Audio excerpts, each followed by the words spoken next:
আবার স্বাগত ২১ বিজনেস, সঙ্গে আছি আব্দুর রহমান রণ।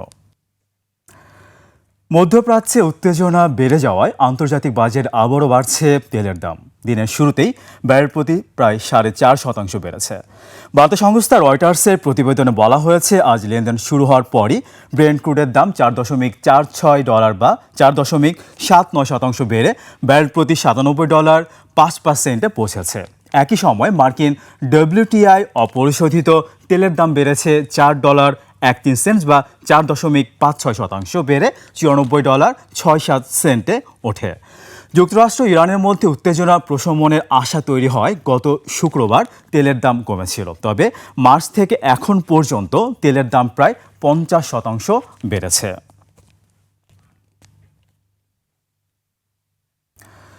সদ্য বিদায়ী মে মাসে বেড়েছে জিনিসপত্র ও সেবার দাম। এ সময়ে মূল্যস্ফীতি বেড়ে 16 মাসের মধ্যে সর্বোচ্চ পর্যায়ে উঠে আসে।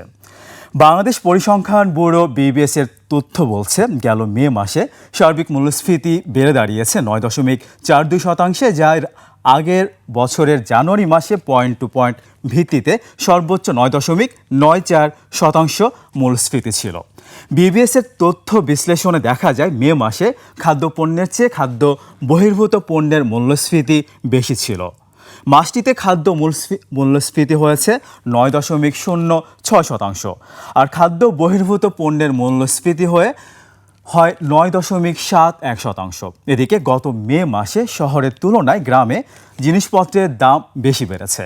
BBS বলছে, মে মাসে গ্রামের মূল্যস্ফীতি ছিল 9.48%, যা শহরাঞ্চলে ছিল 9.25%।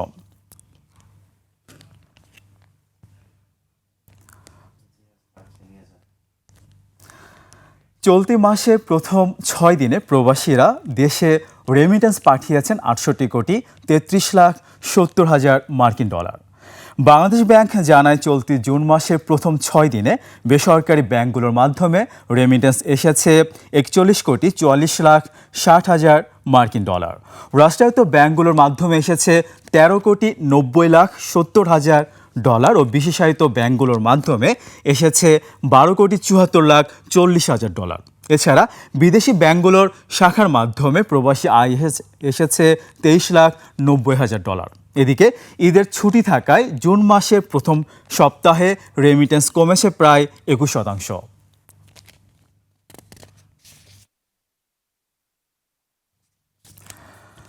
থমকে যাওয়া আবাসন খাতকে বাঁচাতে বিশেষ তহবিল এবং এক অঙ্কের সুদে গৃহঋণের দাবি জানিয়েছেন আবাসন ব্যবসায়ীরা।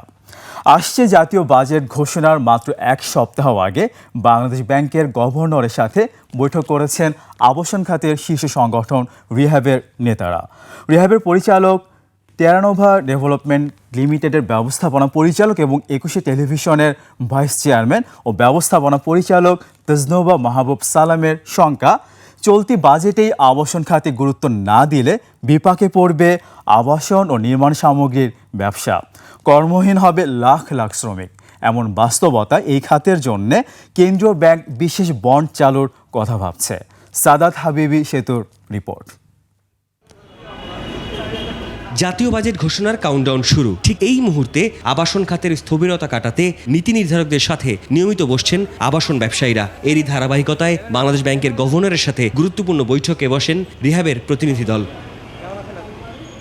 ব্যবসায়ীরা গভর্নরকে জানিয়েছেন, ডলার সংকট এবং নির্মাণ সামগ্রীর রেকর্ড মূল্য বৃদ্ধিতে বিপর্যস্ত দেশের আবাসন খাত। এই সংকট কাটাতে কেন্দ্রীয় ব্যাংকের কাছে বিশেষ পুনঃ অর্থায়ন তহবিলের জোর দাবি জানিয়েছে রিহ্যাব। ফ্ল্যাটের দাম সাধারণ ক্রেতাদের নাগালের মধ্যে আনতে গৃহঋণের সুদের হার সিঙ্গেল ডিজিটে নামানোর প্রস্তাব করা হয়। বৈঠকে আসন্ন বাজেটে ফ্ল্যাট ও প্লট নিবন্ধনে চড়া কর কমানোর জন্য কেন্দ্রীয় ব্যাংকের মাধ্যমে সরকারের কাছে সুপারিশের অনুরোধ জানানো হয়। ব্যাংক ঋণটা যেন আমরা সিঙ্গেল ডিজিট অর্থাৎ 9% আনা যায় কিনা, আমাদের রিয়েল এস্টেট সেক্টর বা আবাসন ব্যবসাকে একটা শিল্প হিসাবে ঘোষণা করবার জন্য আমরা জোরালো দাবি জানিয়েছি। আপনি জানেন যে বিনিয়োগ স্থবির আছে এবং একই সাথে আমাদের ক্রেতাদের বাইং ক্যাপাসিটি কিছুটা কমে গেছে। তো এটার জন্য সহজীকরণের জন্য আমরা এখানে এসেছি। গভর্নর হয়েও কিন্তু উনি বলেছেন আমার বাঁ দিকে আছে আমার কলিগরা, আমার ডান দিকে আছে আমার ব্যবসায়ী বন্ধুরা। এই অ্যাটমসফিয়ারটা খুবই কর্ডিয়াল ছিল। টেরানোভা ডেভেলপমেন্টের চেয়ারম্যান ও 21 টেলিভিশনের ভাইস চেয়ারম্যান এবং এমডি তাসনোভা মাহবুব সালাম এই খাতে সরকারের অমনোযোগ কতটা বিপাকে ফেলতে পারে তা তুলে ধরেন। শুধু কর্মসংস্থান কেন, লিঙ্কেজ যে আমাদের ইন্ডাস্ট্রিগুলো আছে, সিমেন্ট ফ্যাক্টরি হতে পারে, steel factory, glass, ceramics, everything depends on this real estate sector. আমরা যদি বসে যাই এগুলো কিন্তু হ্যাম্পার হবে। অর্থনীতিটাকে সচল রাখতে হলে এই রিয়েল এস্টেট সেক্টরটা নিয়ে কাজ করতে হবে, কারণ এটা জিডিপিতে আপনার 12%-এর ওপর কিন্তু আমাদের এখানে ইম্প্যাক্ট হচ্ছে। বৈঠকে রিহাবের প্রস্তাবগুলো গুরুত্বের সাথে শুনেছেন গভর্নর। নিজ থেকে জানিয়েছেন বিশেষ বন্ড চালুর বিষয়ে। দাবি করেছি যে বাংলাদেশের জন্য একই সিস্টেম চালু করার জন্য ক্রেতারা 20-30 বছরের লং টার্ম লোন পায়, সেটির কথা বলেছি। বন্ডের কথা বলেছি যে বন্ডের মাধ্যমে টাকা জড়ো করে সেটা যদি দেওয়া হয় তাহলে সেখানে লং টার্ম দেওয়া সম্ভব হবে, একই সাথে হ্যাসেল ফ্রি হবে। কত দ্রুত আবাসন খাতকে টেকাতে বিশেষ তহবিল গঠন করে তার উপরে নির্ভর করছে দেশের আবাসন শিল্পের ভবিষ্যৎ। সাদাত হাবিবি সেতু, 21 টেলিভিশন, ঢাকা।